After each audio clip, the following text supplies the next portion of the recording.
El doctor Benji Espinosa, yo me estaba preparando para chequear la sonrisa irónica que podría estar trayendo el ex abogado de Pedro Castillo ahora, viendo que la rueda de la fortuna es muy esquiva y en este momento quien se encuentra en aprietos es la doctora Dina Boluarte. Pero hay varios. ¿Qué tal, Benji? ¿Cómo le va? Chema, siempre un placer estar acá. Buenos días.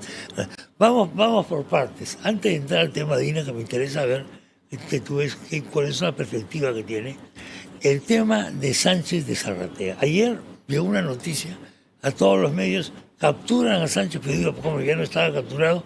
Al final el resumen es el siguiente, lo que nos dice el procurador Pacheco. Él había pedido asilo político en los Estados Unidos. Los Estados Unidos le habían negado el asilo político y al negarse el asilo político lo iba a mandar a su país de origen. Pero su abogado ha presentado una especie de, no sé cómo calificarlo, amparo, puede ser, algo similar, que tiene que ser analizado por las Cortes de Texas, si no me equivoco. Y esto va a demorar entre 3 y 4 meses. O sea, aquella cosa de que teníamos el hombre escapándose, la policía lo chapaba, lo metía en un jet Lear, llegaba a Lima, lo engrilletaban y comenzaba a hablar por los 4 costados, eso ya desapareció. Exacto. ¿Cómo ves este caso de Sánchez? Exacto, Chema. Y lo primero es que se precipitaron en dar una noticia que no era correcta. Lo que tenemos concretamente acá es que hay un procedimiento de expulsión en curso. De expulsión, correcto. Por el motivo de que ha ingresado ilegalmente a Estados Unidos. Correcto.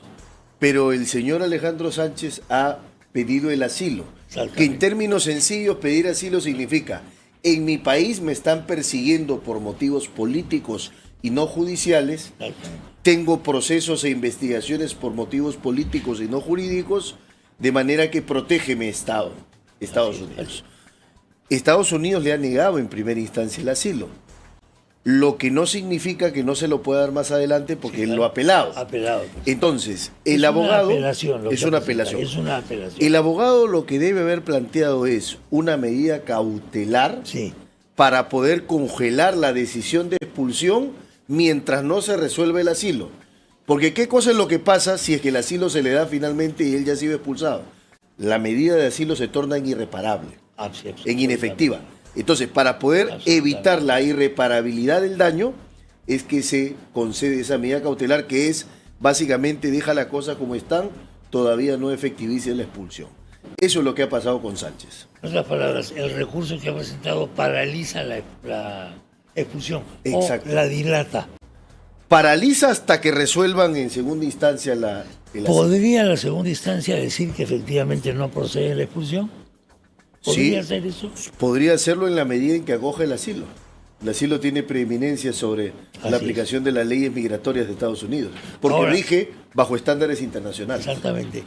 Por supuesto, hay mucha gente que pide asilo en Estados Unidos, y no solamente en Estados Unidos, alegando razones políticas. Ahora bien, de pronto, ¿qué pasa si yo, por ejemplo, pido asilo y digo: ¿usted es un perseguido político? Bueno, no, pero no puedo vivir en este país porque me acosan los robacelulares, los no sé qué, me ponen cupo, las mafias venezolanas me ponen cupo, etcétera, etcétera, etcétera. ¿Podría funcionar este argumento o no? No hablo en el caso de Sánchez, sino un tercero, un ilegal que entra a Estados Unidos.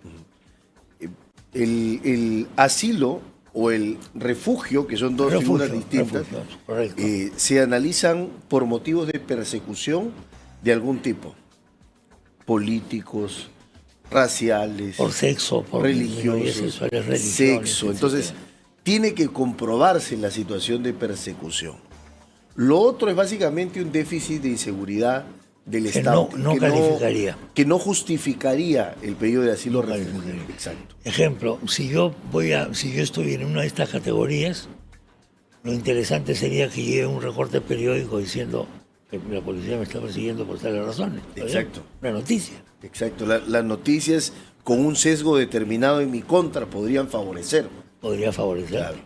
O si soy por el lado sexual, podría también un recorte de prensa diciendo: están persiguiendo a los trans en el Perú. Exacto, o he sufrido violencia y acá está mi denuncia, el reporte. Denuncias de violencia. Y además que esto forma parte de un patrón de ataque a las personas trans. Exactamente. Exacto, o me han botado de mi trabajo cuando se enteraron de que era trans. Así es. O hay discriminación. Bueno, eso hay un abanico de... Eso me trae a la memoria, Chema, que tú como yo que nos gusta el cine, la película Filadelfia, ¿recuerdas? Hombre, claro, por supuesto. Es una gran película con Tom Hanks y Antonio Banderas. Y Denzel Washington. Y Denzel Washington. Que era el abogado. como abogado de Antonio. ¿Qué tal película? Los estudiantes de Derecho deberían ver esa película. Deberían verla, eso. Por ley, obligatoriamente. Es una película recomendable. Y ahí es muy clara, por ejemplo, la versión de ambas partes, ¿no? Tom Hanks es un abogado brillante. Sí. Brillante que destaca en una gran firma. Y finalmente es despedido. Sí. La firma alega que lo despiden porque decreció su desempeño. Exactamente. Pasó de ser un abogado brillante a un abogado mediocre. Va decayendo, etc. Y él, defendido por el abogado que encarna a Denzel Washington, dice, no. A mí me han despedido cuando se enteraron que yo tenía SIDA y era homosexual. Exactamente. Exacto. Es apasionante. El debate que hay ahí en la corte es apasionante. Sí. Es brutalmente apasionante. Lo paradójico además es que Denzel Washington era un abogado machista, que no le gustaban los queer ni los gays. Exacto. Nada. Sí, pero bueno, en eso, sí. Pero puso por encima de ese sentimiento la ley. Sí. Y a mí me gusta mucho un momento en el que él reflexiona y básicamente señala que deontológicamente su deber como abogado es brindar a quien le busca la mejor defensa posible, por encima de sus consideraciones y sus prejuicios. Por encima de sus fobias, de sus simpatías y de lo que sea. Exacto. La película es realmente notable. Bueno, hay todo esto, pues. O sea que tenemos que esperar. Sí. Porque ayer prácticamente estábamos esperando ya en el aeropuerto que llegase este caballero. Ahora, otra segunda pregunta técnica. ¿El señor Sánchez tendría algo que ofrecerle a la Fiscalía para pasar a la colaboración de colaborador eficaz o algo parecido? Sí, podría hacerlo. Ejemplo. Por ejemplo, ofrecerle pistas a la Fiscalía respecto a cómo funcionaba la organización criminal en el que está imputado. Okay. Por ejemplo, señalarle dónde está el dinero que habría movido la organización criminal. Otro ejemplo sería que él pueda identificar a personas que aún no se han identificado como parte del entramado de la organización criminal. O sea, información valiosa, pues. Y que eran visitantes. Que podrían que haber no conocemos. Sido, claro, visitantes en Zarratea. Claro, tú puedes ir a Zarratea por varios motivos también, ¿no? Claro. Una puede ser una cosa familiar. Entonces, claro. No necesariamente todos los visitantes han tenido que tener responsabilidad. La pregunta que yo hacía ayer acá, un poco retóricamente, dice, llega Sánchez, tengo la lista de los que no sabían que habían ido. Con número 1 en la lista, ¿quién? La vicepresidenta Dina Boluarte, pues. ¿Qué pasa si sale es un periodicazo con ese título? Sería una bomba explosiva. Estridente, ¿no? Complicaría la cosa, ¿no? Me da la impresión. Mediáticamente, no digo jurídicamente. Mediáticamente sí. Mediáticamente sí. ¿Qué le conviene a Sánchez? Él tener claro, si él se sabe inocente, no puede aceptar una colaboración eficaz porque la colaboración eficaz es para el culpable. Hay que dejar eso claro. Tiene que admitir su culpabilidad. Tiene que admitir su responsabilidad para ser colaborador eficaz, tiene que renunciar a la presunción de inocencia, tiene que renunciar a defenderse, tiene que no contradecir los cargos imputados por la Fiscalía. Ese es el prerequisito de la colaboración eficaz. Pero si él se sabe inocente, se considera inocente, entonces lo que tiene que hacer es, evidentemente, ejecutándose en la prisión, dentro de la cárcel, preparar con su defensa cómo va a rebatir los cargos. Porque va a estar en prisión. Claro, ya hay una orden de prisión firme en su contra. Entonces tiene que cumplirla. Ahora, en el camino podría presentar recursos como el cese de prisión, como un habeas corpus para anular la prisión. O sea, no necesariamente va a alcanzar los 30 meses, podría salir antes. Sí, podría salir antes. Bueno, vamos a ver cuál va a ser la estrategia. En todo caso va a tener tiempo para pensar. Para pensar, sí. Eso sí. El problema, claro, si tú tienes tiempo para pensarla, de repente, no, yo tengo tiempo para pensarla porque estoy en mi casa tranquilo. No, pero si te van a meter en el avión, hermano, ya hazme un poco la cosa. Claro, claro. Ese, Tu digamos, cerebro ya está en otro contexto. es pensar tras la sombra, ¿no? Ese es el Tras bueno, la sombra de los barrotes. Sí. vamos ahora al caso presidencial. El enésimo caso presidencial peruano. Enésimo en los últimos años. ¿Le crees a Dina? Ya no hablo con el abogado, ahora hablo con el ciudadano de pie. ¿Es creíble la argumentación de la presidenta? No, No es creíble. no es creíble porque ha cambiado muchas veces de versión y primero afirmó convencida que los relojes eran producto de su esfuerzo, es decir, que eran de su propiedad y que ella los había adquirido con dinero producto de su trabajo. Y que eran antiguos, además. Y que además antaño. eran de antaño. La palabra antaño. Antaño, que es un arcaísmo, ¿no? Porque es antaño en contraposición con hogaño, ¿no? Tiempos antiguos, tiempos actuales. Bien. Así.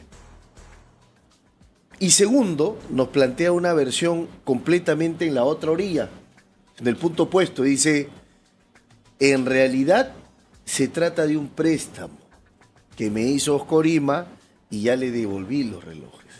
Yo creo que calza perfectamente acá la reflexión de Einstein que decía, cuando vayas a decir la verdad, dilo de manera sencilla y la elegancia déjasela al sastre. Correcto. Pero en este caso de Dina habría que decir que los cambios de versión, déjalo a la persona que miente y no se conduce con la verdad. O sea, quien dice la verdad tiene una sola versión. La verdad es una sola, no dos, no tres. Entonces estas versiones contrapuestas lo que generan es, primero, una delegitimación de cara a la población, una falta de credibilidad de cara a la ciudadanía, que evidentemente termina afectándola.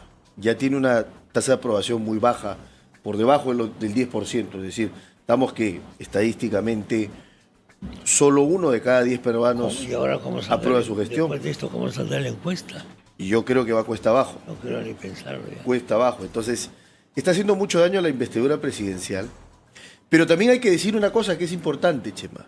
Porque claro, yo cuando me sentaba como abogado del presidente Castillo, yo tenía un planteamiento muy claro sobre el artículo 117 de la Constitución. Sí. Hoy que no lo soy y que miro en lontananza la situación de Dina Boluarte, no he cambiado mi posición.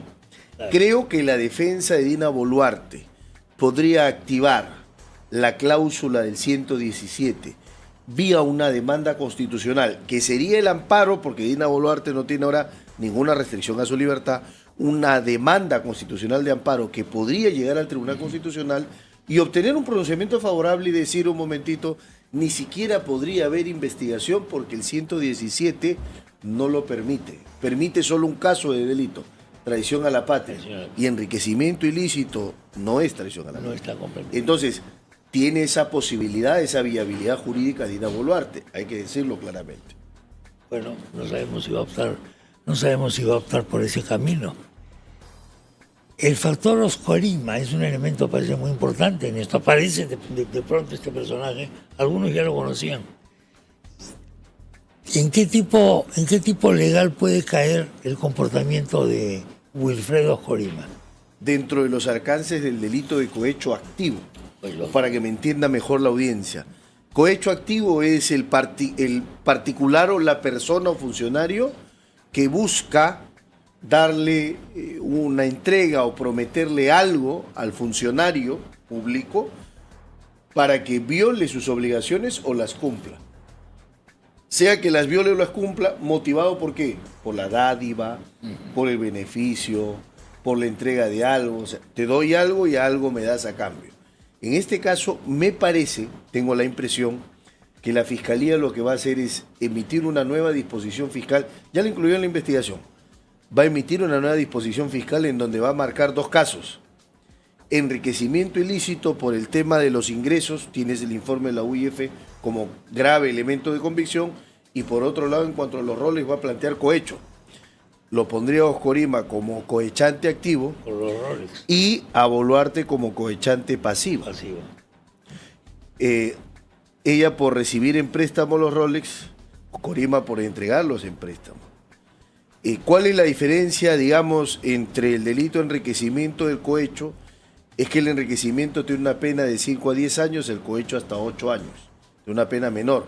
Pero si le plantean los dos delitos, estamos hablando de una pena que puede llegar hasta los 18 años, porque se suman con un tope de 35. Es 18 grave. años. Lo que pasa, el tema del Rolex es tan atractivo y tan sencillo, porque hay figuras bonitas del reloj, de no sé qué, que el otro tema, el tema económico, digamos, ha pasado, está oscurecido en los medios, pero eso sigue abierto. Por supuesto. Eso sigue abierto. Con un informe que es contundente de la UIF y que merecería de parte de la defensa de la presidenta Boluarte una pericia contable de parte para poder rebatir las conclusiones del informe y poder establecer que no hay desbalance. Yo creo fervientemente que en una investigación de enriquecimiento ilícito, la prueba clave no está en las declaraciones del imputado ni de los testigos, sino en la pericia contable que arroje bajo un sistema de sumas y restas si las cuentas calzan, cuadran o no. Esa es la elocuencia de los fríos números. Exacto. Lo otro es un debate simpático para los medios, nosotros vivimos de eso, nos traemos el abogado A, pues el abogado B, etc. Muy bien, y cobramos a fin de mes. Pero la elocuencia de los números es incontrastable. Claro, los números son los números y no otra cosa. Aunque haya mucha gente que no cree en números, yo no creo en números. Bueno, no crees en números, bueno, pero la verdad es que los jueces tienen que creer en números. Exacto, la fiscalía... ¿Cómo un perito puede teóricamente rebatir un informe de la UIF? Es importante, la fiscalía lo que va a hacer es ordenar prontamente, según lo que intuyo, que se designe un perito contable, el perito contable toma juramento, se determina si hay algún impedimento o no, tiene algún vínculo con alguna de las partes, si no lo tiene, empieza a desarrollar su pericia contable. ¿Qué cosa es lo que va a hacer el perito contable? Básicamente va a mirar las cuentas. La fiscalía le entrega un conjunto de información que es producto del levantamiento del secreto bancario, que es producto del informe de la UIF, que es producto de todos los movimientos económicos que ha tenido Boluarte en el periodo donde fue ministra y luego en el periodo como presidenta, que es lo que se está investigando, esos dos periodos. Y básicamente ese movimiento y esos ingresos lo va a contrastar con los bienes que tiene y con los gastos que hizo. Y entonces, comparando ingresos y egresos, la conclusión será o una de dos: o hay superávit, es decir, sus ingresos son superiores a sus egresos, o hay déficit. En otras palabras, sus ingresos son menores que sus egresos. El superávit determina que no hay delito de enriquecimiento. El déficit la coloca en una situación donde sería responsable. Es más complicado, ahí estás un poco contra la corriente. Porque esta parte se está tratando menos, evidentemente, que los Rolex, ¿no? Sí, no es un tema que tenga el enfoque, porque claro, no tiene el atractivo, no tiene el brillo del Rolex, claro, vamos a decirlo así. Efectivamente, además el Rolex es una foto, más fácil de entender para la gente. En fin, el otro día salió Guardiola, el entrenador del Manchester City, con un reloj que yo no sé leer, pero eso es la verdad, de 1 millón de euros. Sí, 1.300.000 euros. 1.300.000 euros. Sí. Salió con ese reloj, bueno, ya tú dices, entonces, el Rolex es de los pobres. No, el Rolex es de los, de los desocupados, porque ¿cómo se puede tener un reloj de 1.300.000? He visto... Y que con el tiempo se va a valorizar, mucho más, claro. Es que el buen reloj, digamos, es una joya. Es una joya. Claro, es como tener una joya, es como tener un pequeño diamante, o tener oro, claro, que es así. Claro. O sea, son relojes de colección. Son tus ahorros, digamos. Claro, entonces hay, como en todo, así como hay autos que cuestan millones de dólares, hay relojes que cuestan millones de dólares. Por supuesto. En el libre juego de la oferta y la demanda del mercado, claro, todo eso es posible, claro, ¿no? Ahora, lo de Guardiola dijeron, en una edición que se hizo en homenaje a Nadal. Eso le da todavía más, ¿no? Por supuesto. Pues dentro de 20 años iba a tener un reloj, claro, pero por Nadal. Se hizo en homenaje a Nadal cuando era el número 1 del tenis mundial. Claro, entonces eso sea una casa de subastas o lo que claro, sea. Como vemos todos los días. Claro. El otro día han sacado algo, me parece, de la reina de Inglaterra, a remate. Ya. No sé si los zapatos, me parece bien. Algo de que se va a notar. Porque vale, bueno, en una zapatería no vale, pues. Pero si es de la reina de Inglaterra, vale un montón. Claro.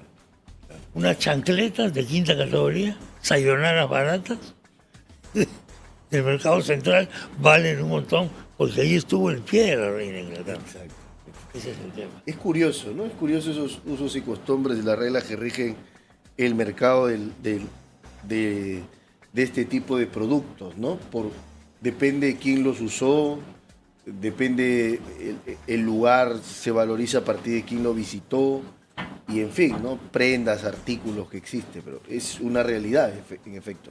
Sí. Ahora, hay un sector bueno, esto ya es un poco política, pero hay un sector del Congreso que evidentemente, indirectamente, sin querer queriendo, está respaldando a Dina. Se la está jugando por ella. Sí, eso es claro. Porque el día sábado que salió ella con esta peregrina explicación sobre el origen del reloj, la teoría del préstamo y todo lo demás, que es una cosa totalmente infantil, salió un grupo de partidos, Fuerza Popular, Renovación y no sé qué más, diciendo que no, que hay que ver lo principal del país, etcétera, etcétera, etcétera. Entonces se la están jugando de una manera, me parece a mí, un poco suicida. Ayer se lo dije a Helio, para que se lo comente a su jefe, o sea, a Fujimori. Eso es una quemada. Pero ¿eso legalmente tiene alguna influencia o no tiene ninguna influencia? Es lo que Tácito decía. Hacen la guerra y le llaman paz. ¿Cómo juegan con las palabras? Porque hoy dicen, esperamos una respuesta satisfactoria de la presidenta. Escuchan la respuesta, es inverosímil, es increíble. Y luego dicen, no nos satisface la respuesta, pero no vamos a caer en los juegos de los vacadores que buscan la desestabilidad del país. Ahora la estabilidad importa. Y cuando era Castillo... Yo lo que dije es eso, los mismos argumentos. Claro. Pero al revés. Yo te aseguro que un Rolex, pero al revés, no tres ni una pulsera, un solo Rolex de Castillo, sí, hubiese precipitado la vacancia con una abrumadora votación, claro, en el Congreso. Ahí no hoy, con 3 Rolex, con una pulsera, para todo lo contrario, la mantienen, la defienden. Ahí no porque están cuidando su status quo, su beneficio, su interés particular. Entonces, hay que decirlo. Los argumentos que se han dado son, yo no es que defienda a Dina, yo defiendo la institucionalidad presidencial. ¿Qué es eso? No entiendo. No comprendo. Es gas.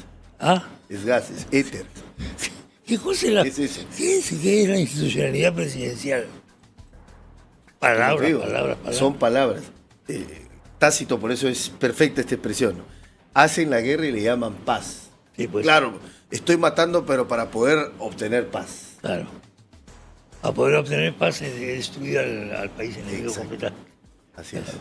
Bueno, vamos a ver en qué va a parar esta cuestión, porque me parece que no pinta bien.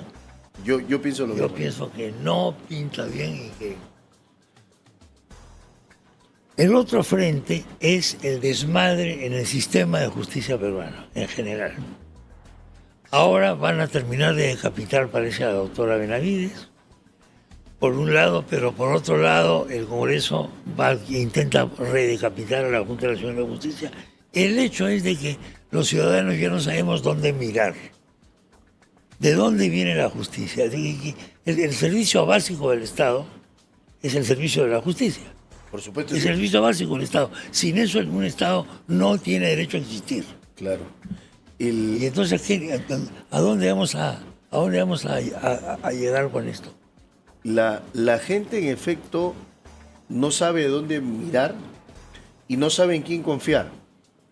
Tenemos por un lado el informe final de Inés Tello, de la Junta Nacional de Justicia, que propone la destitución de la doctora Patricia Benavides, de la doctora Emma Benavides y de una ex fiscal suprema que trabajó en ese caso. Ojo, es bajo el caso, no es el caso Villanueva, es el caso de la remoción a la fiscal Betsabe Revilla por baja productividad, y que según la imputación lo que se ha planteado es que en realidad se le removió, se le sacó de su cargo para poder garantizar la impunidad a la hermana de la doctora Benavides. Eso es lo que se señala en la imputación.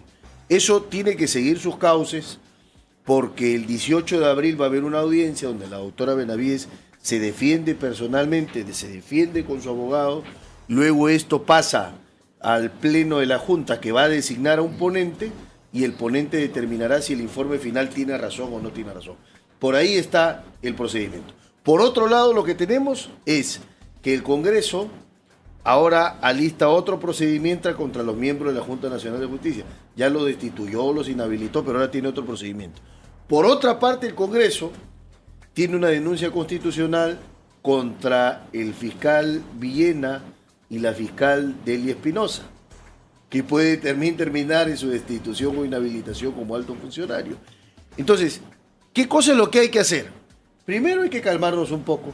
Hay que llamar a la reflexión. Déjalo ahí en este momento, sí, Chema, porque tengo que hacer una breve pausa. Por supuesto. Y seguimos todavía con esta parte. ¿Qué es lo que se debe hacer? Viene después Delia Espinosa. ¿Trabajas y sueñas con estudiar una carrera universitaria? La Universidad María Auxiliadora es tu mejor opción. Te ofrecemos 10 carreras profesionales, las de Ingeniería y Negocios en modalidad semipresencial y las de Salud en modalidad presencial, con horarios flexibles para que puedas estudiar sin dejar de trabajar. Ingeniería e Inteligencia Artificial, Administración y Marketing, Administración y Negocios Internacionales, Contabilidad y Finanzas, Farmacia y Bioquímica, Enfermería, Psicología, Tecnología Médica en Terapia Física y Rehabilitación, Tecnología Médica en Laboratorio Clínico y Anatomía Patológica, Nutrición y Dietética. Somos una universidad licenciada por SUNEDU, con un modelo educativo innovador y pensiones a tu alcance. Matricúlate en la UMA y cambia tu historia. Aprovecha nuestras promociones y admisiones preferentes. Infórmate en www.uma.edu.pe. Las inscripciones están abiertas. Volvemos. Estamos viendo PBO con Chema Salcedo. Siempre soñé con ser tecnólogo médico en laboratorio clínico y cambiar mi historia y la de mi país. Hoy puedo cumplir ese sueño estudiando laboratorio clínico y anatomía patológica en la UMA, Universidad María Auxiliadora, que con sus horarios flexibles, modernos laboratorios, convenios y pensiones accesibles me permiten estudiar sin dejar de trabajar. Estudiar laboratorio clínico y anatomía patológica en la UMA es la mejor inversión que estoy haciendo en mi futuro. Tú también puedes cumplir tus sueños. Estudia en la UMA, Universidad María Auxiliadora, y cambia tu historia. Para más información visita www.uma.edu.pe y aprovecha nuestras promociones vigentes. Conquista tu camino con las nuevas pickups Tunland de Fotón. Equipadas al máximo para la intensidad de tu día, en las situaciones más extremas. Para el trabajo, el disfrute o la aventura, nuestras camionetas se adaptan y te brindan el máximo confort, sin importar la situación del camino. Que nada te detenga con las nuevas Tunland G de Fotón. Cotiza la tuya en Inca Power desde $17,290. Descubre todos los modelos en www.tunland.p. Tunland. Explora lo inexplorado. En Redondos cumplimos 50 años alimentando el cuerpo, la mente y el alma de cada peruano. Y lo festejamos con la insuperable carapulcra de Sonia, con las ricas polladas de Edgar, la pachamanca de Don Marcos y con cada mesa donde se come como buenos peruanos. Celebramos 50 años de sacar pecho por nuestra comida, 50 años festejando y disfrutando con cada plato, 50 años buscando alimentar siempre un mejor Perú.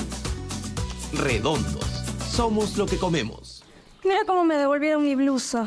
Ahora, ¿cómo le quito el percudido? Yo con mi detergente dejo mi ropa blanquita. Hijita, Opal antipercudido nomás. Dale al blanco en el lavado con el nuevo Opal Antipercudido. Su exclusiva fórmula con enzimas blanqueadoras deja tu ropa más blanca. Mejor que otros detergentes. Opal, lava sin más vueltas. ¡Con ganas, con fuerza! Me falta Manti. Ay, mis reinitas, terminando el desayuno volvemos a entrenar, ¿ya? Manti te pone más suave, porque es la más rica, suavecita, y su pote la hace fácil de untar. Pásame la Manti. Que esta vuelta a clases la hagan con todas las ganas. Ganas de aprender. Ganas de divertirse. Con todas las ganas que les dan una buena nutrición y los increíbles sabores de cereales Ángel, hechos de granos de origen natural, con las texturas, los colores, formas y el crunch que más disfrutan. Con cereales Ángel, qué rico es crecer.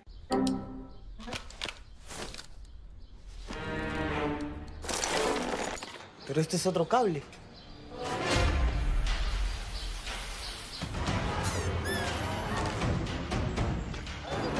Chorizos.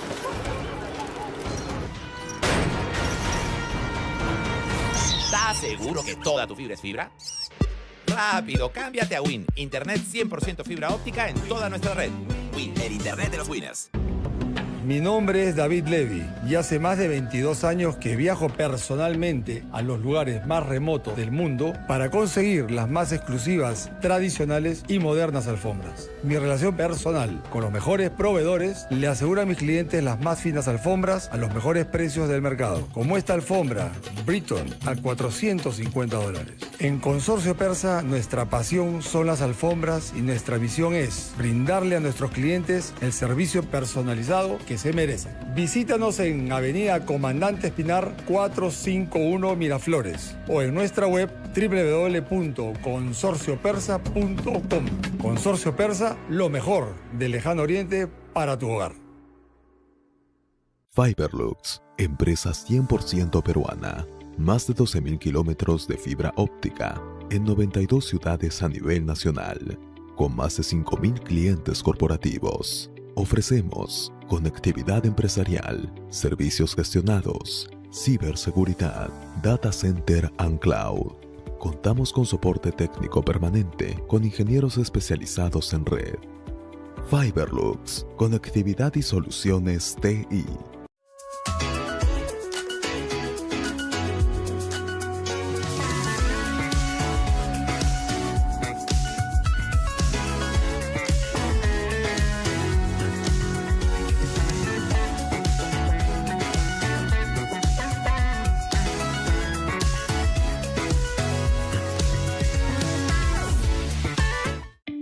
Estamos viendo PBO con Chema Salcedo.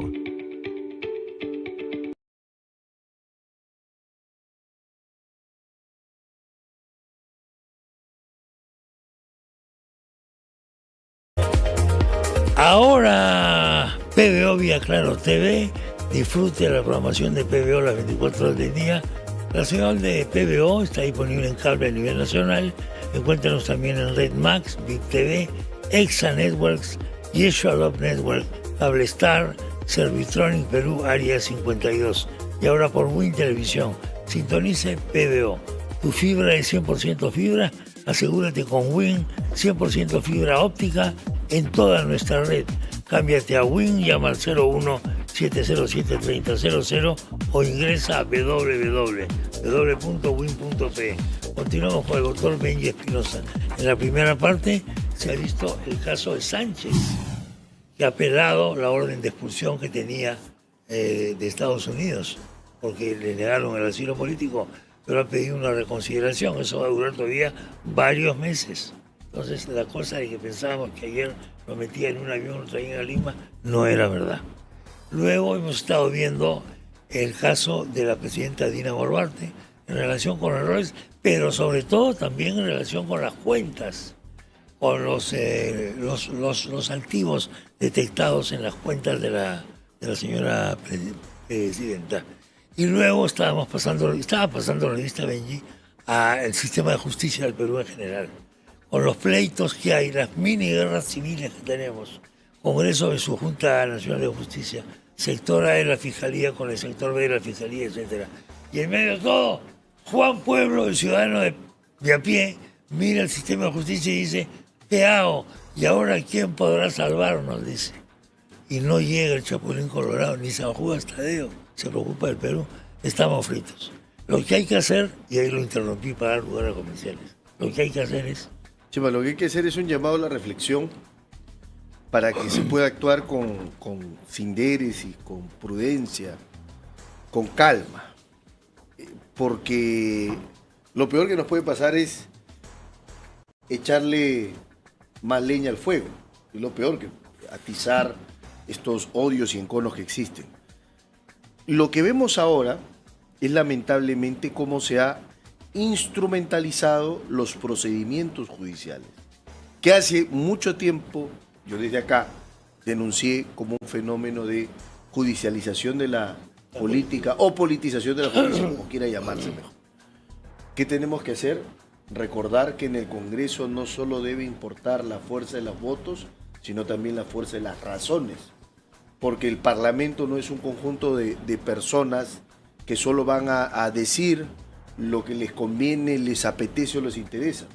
El Parlamento es la representación nacional y hay que representar los intereses, los sentires y las necesidades de la población. De Pablo Pueblo, como diría Rubén Blades en una famosa canción. 2. La Fiscalía debe entender que su persecución no puede ser arbitraria, irrazonable, desproporcionada. Siempre debe actuar con objetividad y con razonabilidad. Porque no solo le cae el guante al Congreso, también al Ministerio Público, hay que ser claros.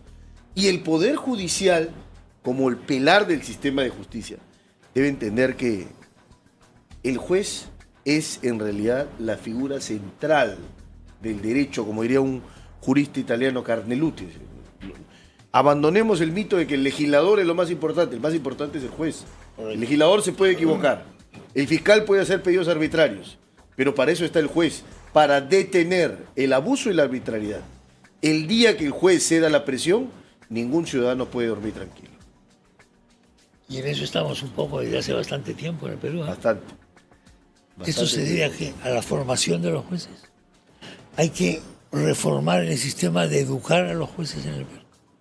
Hay que complementar el sistema de formación a los magistrados.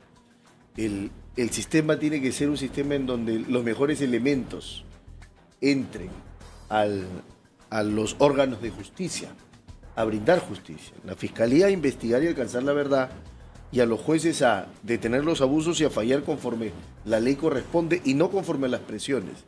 Faltan varias cosas. Yo me centraría, por ejemplo, en un punto.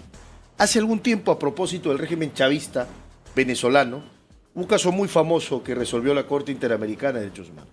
El caso Reverón Trujillo contra Venezuela. Contra la dictadura chavista. Una dictadura que asfixiaba a los jueces que no eran proclives a los intereses del régimen. Y a propósito del caso, la Corte Interamericana dice, una de las garantías esenciales del juez independiente, el juez justo, es la garantía de que el juez tenga garantías o protección contra presiones externas. Yo eso lo extrapolo al caso peruano. En muchos casos, los jueces son suspendidos o destituidos por ordenar libertades, pero cuando ordenan prisión y esta prisión es mediáticamente justificada o aprobada, no les pasa nada. Entonces no puede ser que al juez garantista se le castigue y al carcelero o canero, como se dice, se le premie. Se le premie. Garantismo, palabra satánica para muchas personas. ¿Por qué? Porque dicen, el garantismo nos ha llevado a donde estamos. El garantismo es que ha hecho que prolifere la delincuencia.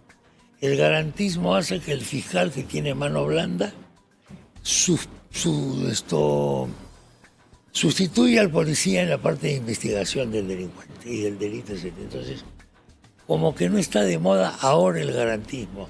Porque como estamos agotados por la inseguridad ciudadana, decimos, ya pues qué derechos humanos, qué garantías procesales, qué debido proceso. Yo lo que quiero es que no secuestren a mi hija mañana cuando vaya al colegio a las 8 de la mañana. Basta de garantías. Pero se van a cometer algunos errores. Bueno, pues tendrán que morir inocentes porque al final todo se hace con sangre, si no se acabó el problema. Entonces, tenemos un gran Bukele en nuestro cerebro. Ah, por supuesto. Un super hermano, Big Brother. Claro. Hay un autor vigente, actual todavía, que es el padre del garantismo penal, italiano, don Luigi Ferrajoli. Creó un libro que se llama Derecho y Razón. Fíjate qué título más elocuente. Y Ferrajoli dice que en realidad el discurso de los derechos es un discurso contramayoritario. No es un discurso que apetece a las mayorías ni que sobre todo cuando la el pueblo se siente acogotada, ¿no? Por supuesto, claro, porque la inseguridad no es una percepción, es una realidad. Una realidad. Nos ataca y nos lacera diariamente a cada momento.